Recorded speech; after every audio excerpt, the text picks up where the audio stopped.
Sir मैं आज एक फाइल रिवाइज कर रहा था तो उसमें LBW लिखा हुआ था। What do you mean by LBW? L B W जो होता है उसका फुल फॉर्म है low birth weight.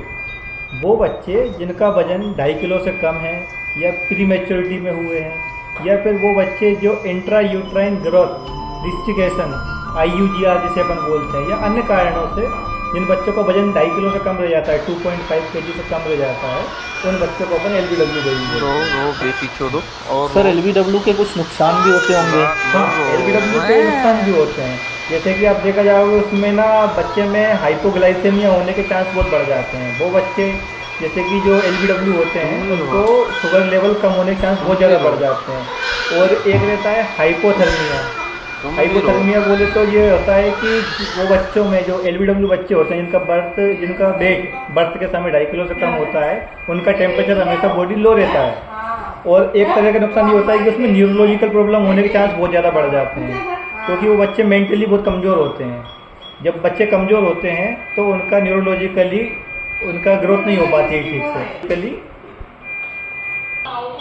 Sir can LBW affected baby? जो LBW बेबी होते हैं उनके बच्चों पे एक तो ग्रोथ पे असर पड़ता है सबसे ज़्यादा, है ना। ग्रोथ पे असर पड़ता है कि जो बच्चे रहते हैं उनकी पूरी अच्छी तरीके से ग्रोथ नहीं हो पाती है। दूसरा उनका जो रहता है कि लॉन्ग टर्म हेल्थ, लंबे समय तक वो ठीक नहीं रह पाएंगे, उनमें आगे चल के कहीं ना कहीं तरह की प्रॉब्लम्स उनमें पड़ती रहती हैं। इमोशनली डेवलपमेंट नहीं हो पाता उनका पूरी तरीके से, ये कारण होता है। और इसकी एक केयर भी होती है।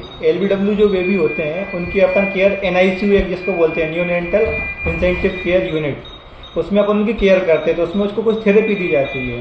थेरेपी में जैसे आप देखोगे उनको ऑक्सीजन थेरेपी दी जाएगी, है ना, उनको न्यूट्रिशन सपोर्ट दिया जाएगा, उनको अगर एंटीबायोटिक सपोर्ट भी दिया जाएगा। क्यों? क्योंकि उनका ग्रोथ ठीक से नहीं हो पाई है, तो कुछ इन्फेक्शन होने के चांस बहुत ज़्यादा बढ़ जाते हैं। तो इस कंडीशन में अपन बच्चों को एंटीबायोटिक्स का सपोर्ट भी देते हैं। इसके बाद उसको फॉलोअप के लिए बुलाते हैं। जैसे कि अगर 2.5 किलो से कम बच्चा है तो उसको अपन आँखों की जाँच के लिए, कानों की जाँच के लिए, रूटीन चेकअप के लिए उनको अपन डॉक्टरों के पास, पीडियाट्रिक डॉक्टरों के पास, या फिर जो भी ENT वाले डॉक्टर हैं उनके पास उनको कंटिन्यूसली बार बार चेकअप के लिए अपन भेजते हैं। उनको रिकमेंड करते हैं कि आप बार बार जाके फॉलोअप कर रहे हैं। Thank you. अगर ऐसे ही और अच्छी जानकारी के लिए आपको किसी टॉपिक के बारे में जानकारी चाहिए और आप हमारे चैनल को सब्सक्राइब। Okay, thank you. अगर आपको और भी कोई टॉपिक पे जानकारी चाहिए तो आप हमारे चैनल पे कमेंट भी कर सकते हैं, तो हम उसके बारे में आपको और अच्छी जानकारी दे पाएंगे आगे। धन्यवाद।